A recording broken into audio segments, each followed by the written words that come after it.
السلام عليكم ورحمة الله وبركاته. الحمد لله والصلاة والسلام على رسول الله أما بعد. அன்பார்ந்த இஸ்லாமிய சகோதர சகோதரிகளே, ஹஜ் பற்றிய அல் குர்ஆனிய சிந்தனைகள் தொடரிலே 30வது அமர்விலே உங்கள் அனைவரையும் சந்திப்பதில் பெரும் மகிழ்ச்சி அடைகின்றோம். நாம் நமது கற்கை நிலையின் இறுதி கட்டத்தை அடைந்திருக்கின்றோம். இன்ஷா அல்லாஹ் இன்னும் ஓரிரு வகுப்புகளோடு நமது இந்த தொடர் முடிவடைய இருக்கின்றது. இன்றைய நமது வகுப்பிலே நாங்கள் சூரத்து அல் ஹஜ் அல் குர்ஆனின் 22வது அத்தியாயத்தின் 36 மற்றும் 37வது வசனங்களுக்குரிய விளக்கத்தை பார்க்க இருக்கின்றோம். அதில் அல்லாஹ் தஆலா என்ன சொல்கிறான்? وَالْبُدْنَ جَعَلْنَاهَا لَكُمْ مِنْ شَعَائِرِ اللَّهِ لَكُمْ فِيهَا خَيْرٌ فَاذْكُرُوا اسْمَ اللَّهِ عَلَيْهَا صَوَافَّ فَإِذَا وَجَبَتْ جُنُوبُهَا فَكُلُوا مِنْهَا وَأَطْعِمُوا الْقَانِعَ وَالْمُعْتَرَّ كَذَلِكَ سَخَّرْنَاهَا لَكُمْ لَعَلَّكُمْ تَشْكُرُونَ لَنْ يَنَالَ اللَّهَ لُحُومُهَا وَلَا دِمَاؤُهَا وَلَكِنْ يَنَالُهُ التَّقْوَى مِنْكُمْ كَذَلِكَ سَخَّرَهَا لَكُمْ لِتُكَبِّرُوا اللَّهَ عَلَى مَا هَدَاكُمْ وَبَشِّرِ الْمُحْسِنِينَ. இந்த வசனங்களுடைய சுருக்கமான கருத்தையும் விளக்கத்தையும் நாங்கள் பார்ப்போம். அல்லாஹ் தஆலா என்ன சொல்கிறான்? வல்புத்ன ஜஅல்னாஹா லக்கும், இந்த ஒட்டகங்களை நாங்கள் உங்களுக்கு மார்க்கத்தின் வெளிரங்கமான சின்னங்களில் உள்ளவைகளாக நாங்கள் ஆக்கி வைத்திருக்கின்றோம். அதிலே உங்களுக்கு நலவுகள் இருக்கின்றன. ஃபத்குரு இஸ்மல்லாஹி அலைஹா ஸவாஃப், அவைகள் நிறுத்தப்பட்டு இருக்கக்கூடிய நிலையில் அவற்றின் மீது நீங்கள் அல்லாஹ்வினுடைய பெயரை சொல்லுங்கள் என்றால் அதனை அறுத்து பலியிடுங்கள். அது கீழே விழுந்து விட்டால், கீழே சாய்ந்து விட்டால், அந்த ஒட்டகம் கீழே சாய்ந்து விட்டால் அவற்றிலே இருந்து நீங்கள் உண்ணுங்கள், ஏழை எளியவர்களுக்கு நீங்கள் கொடுத்துதவுங்கள்.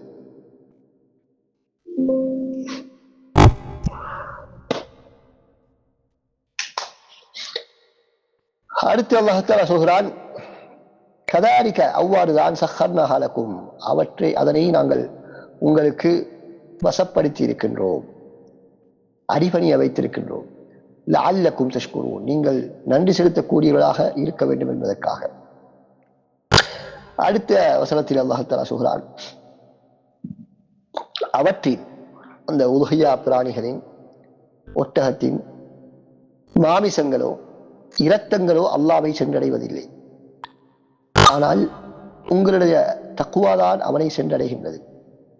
அவ்வாறுதான் அல்லாஹ் தஆலா அவன் உங்களுக்கு நேர்வழி காட்டியதற்காக நீங்கள் அவனை தக்பீர் செய்ய வேண்டும் என்பதற்காக அவற்றை வசப்படுத்தி தந்திருக்கிறான். வபஷ்ஷிரில் முஹ்ஸினீன், நீங்கள் நபியே நல்லுதவி புரியக்கூடியவர்களுக்கு, நல்ல முறையில் நடந்து கொள்ளக்கூடியவர்களுக்கு நன்மாராயம் கூறுங்கள் என்று அல்லாஹ் தஆலா சொல்கிறான். அன்பார்ந்த சகோதரர்களே, இந்த வசனத்தில் அல்லாஹ் தஆலா ஒட்டகத்தை குர்பானி கொடுப்பது சம்பந்தமாக சொல்கிறான். ஏற்கனவே பொதுவாக ஆடு மாடு ஒட்டகைகள் எல்லாவற்றையும் பொதுவாக குறிப்பிட்டுவிட்டு இங்கு அல்லாஹ் தஆலா ஒட்டகத்தை பற்றி வல் புதுன், பதனா என்பதனுடைய பன்மை சொல்தான் புதுன் என்பது. இந்த புதுன் என்று சொன்னால் ஒட்டகத்தை தான் முதன்மையான அர்த்தம், அதற்கான முதன்மையான அர்த்தம் ஒட்டகம். ஆனால் அதிலே மாடும் இணைகின்றது. ஏன், எந்த வகையில் என்று கேட்டால், அல் பத்னா என்பது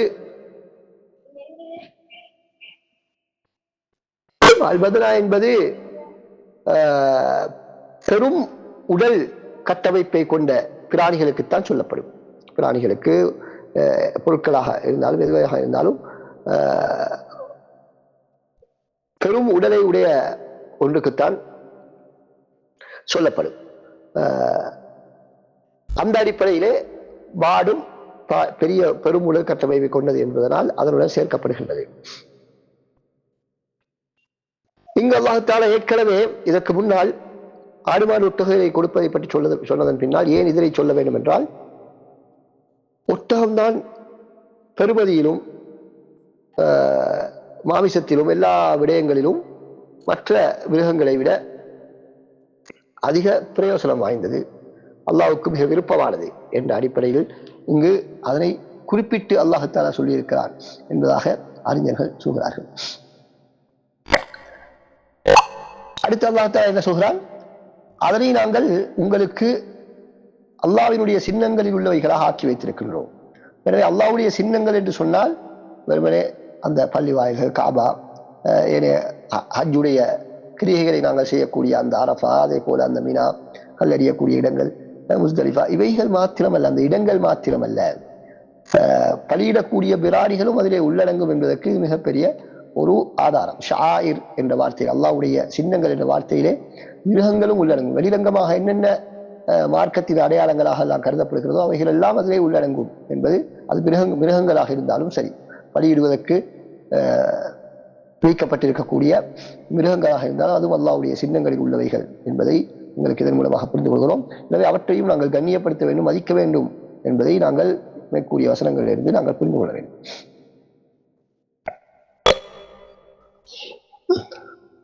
அவைகள் அல்லாஹ்வுடைய சின்னங்கள் என்பதாக இருப்பதனால் தான் அவைகளை காபாவுக்காக வேண்டி நாங்கள் பலியிடுகின்றோம், அதனை நாங்கள் அடையாளமிடுகின்றோம், அதனை கண்ணியப்படுத்துகின்றோம், அதனை அறுத்து பலியிட்டு மக்களுக்கு உணவாக வழங்குகின்றோம். அடுத்து அல்லாஹ் தஆலா சொல்கிறான், லகும் ஃபீஹா கைர், அதிலே உங்களுக்கு பல நலவுகள் இருக்கின்றன. நலவுகள் என்று சொன்னால் உலகத்திலேயும் நலவுகள், மறுமையிலும் உங்களுக்கு நலவுகள் இருக்கின்றன. உலகத்திலே அதனை நீங்கள் அனுபவிக்க முடியும், அதிலிருந்து பால் கறந்து குடிக்க முடியும், அதனை அறுத்து உணவுகளை உண்ண முடியும், ஆமிசத்தை உண்ண முடியும். அதே போல மறுமையிலும் அதனை அறுத்து பலியிடுவது மூலமாக அல்லாஹ்விடத்தில் நன்மைகளை நீங்கள் பெற்றுக்கொள்ள முடியும். அடுத்ததாக அல்லாஹ் தஆலா சொல்கிறான், அவற்றை நின்றவைகளாக அவற்றின் மீது நீங்கள் அல்லாஹ்வுடைய பெயரை சொல்லுங்கள். அப்படி என்றால் நீங்கள் அந்த ஒட்டகத்தை அறுக்கும் பொழுதும் அவைகளை நிற்கக்கூடிய நிலைமையில் வைத்துதான் அறுக்க வேண்டும். அந்த நேரத்தில் அல்லாஹ்வுடைய பெயரை நீங்கள் சொல்லிக் கொள்ளுங்கள், அறுக்கும் பொழுது அல்லாஹ்வுடைய பெயரை நீங்கள் சொல்லுங்கள். எனவே ஏனைய ஆடு மாடுகளை நாங்கள் அறுப்பதை போன்று படுக்க வைத்து ஒட்டகத்தை அறுக்கப்பட மாட்டாது. ஒட்டகத்தை அறுக்கக்கூடிய சரியான முறை, அதனை 3 கால்களில் நிற்க வைத்து அதனுடைய முன்னங்காலில், அதாவது இடது முன்னங்காலை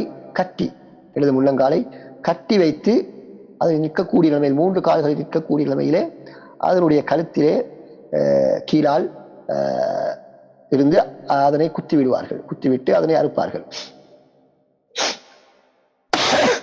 அதனை நீங்கள் யூடியூபிலே சென்றால் ஒட்டகத்தை எப்படி அறுப்பது என்ற விடயங்களை நீங்கள் பார்த்துக் கொள்ள முடியும். அது வித்தியாசமான ஒரு முறை.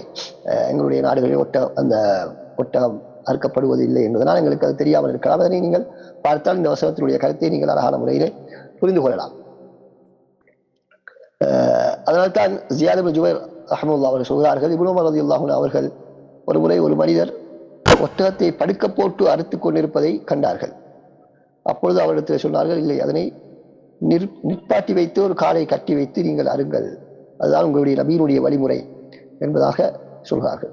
அதனால்தான் நஹர், பொதுவாக தபஹ் என்பதாகத்தான் ஆடு மாடுகளை அறுப்பதற்கு நாங்கள் தபஹ் என்பதை பயன்படுத்துவோம். நஹர் என்பதுதான் ஒட்டகத்தை அறுப்பதற்காக அல்லாஹ் தஆலா பயன்படுத்தக்கூடிய வார்த்தை. நஹர் என்று சொன்னால் நாங்கள் வளமையாக இருக்கக்கூடிய அந்த முறை அல்ல, ஒட்டகத்தை அறுக்கக்கூடிய அந்த முறைக்கு சொல்லப்படும். அதனால தான் அல்லாஹ் தஆலா சொல்கிறான், இது சவாஃப் என்ற வார்த்தை 3 கால்களை நிற்க வைத்து ஒரு காலை கட்டியதாக நீங்கள் அறுக்க வேண்டும்.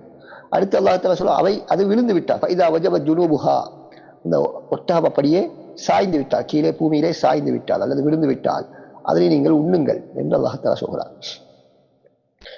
அப்படி என்றால் அதனுடைய இறைச்சியை நீங்கள் சமைத்து உண்ணுங்கள் என்பதுதான் அதனுடைய கருத்து. அதுவும் எதனை எங்களுக்கு காட்டுகிறது, ஒட்டகம் என்பது நின்றிருக்கக்கூடிய நிலையில் அறுக்கப்படும். அதனால் அல்லாஹ் தஆலா அறுத்ததன் பின்னால் அது விழுந்தால் என்று அல்லாஹ் தஆலா சொல்றார். எனவே நிற்கக்கூடிய ஒன்றுதான் விழ முடியும். இதுவும் நிற்க வைத்துதான் அதனை அறுக்க வேண்டிய சரியான முறை என்பதை நாங்கள் புரிந்து கொள்கிறோம். அடுத்ததாக அல்லாஹ் தஆலா சொல்கிறான்,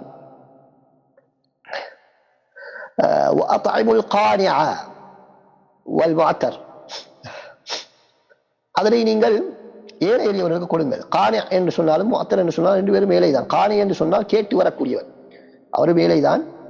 ஆனால் அவர் கேட்டு வருவார், தருமாறு கேட்டு வருவார். அடுத்தவர் முஅத்தர் என்று சொன்னால் அவர் கேட்க மாட்டார், ஆனால் வந்து எதிர்பார்த்து கொண்டிருப்பார். எனவே 2 பேரும் தேவையுள்ளவர்கள் தான்.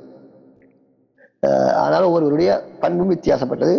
இல்லாவிட்டால் 2ம் ஏழை எளியவர்களைத்தான் குறிக்கின்றது.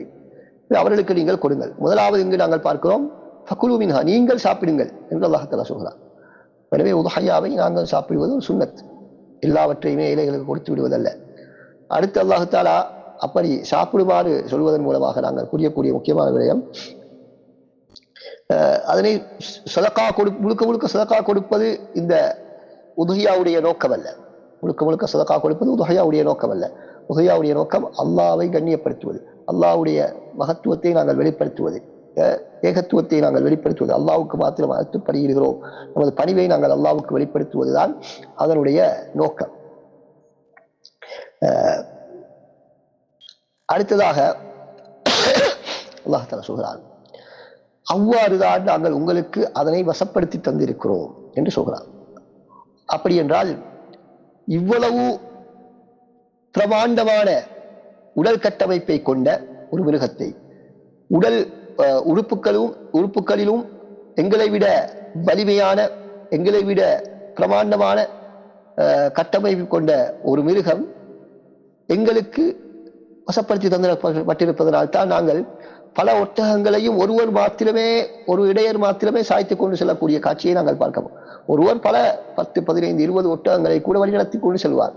அவைகளும் அவருக்கு கட்டுப்பட்டு செல்லும். ஒரு சிறு பிள்ளை கூட ஒரு ஒட்டகத்தை என்ன செய்யலாம், வழிநடத்தி செல்லலாம் என்ற அளவுக்கு அல்லாஹ் தஆலா அதனை எங்களுக்கு வசப்படுத்தி தந்திருக்கிறான். இவ்வளவு பெரிய ஒரு மிருகத்தை நாங்கள் அறுப்பதாக இருந்தால் எவ்வளவு பெரும் ஒரு சிரமமான ஒரு விஷயம்.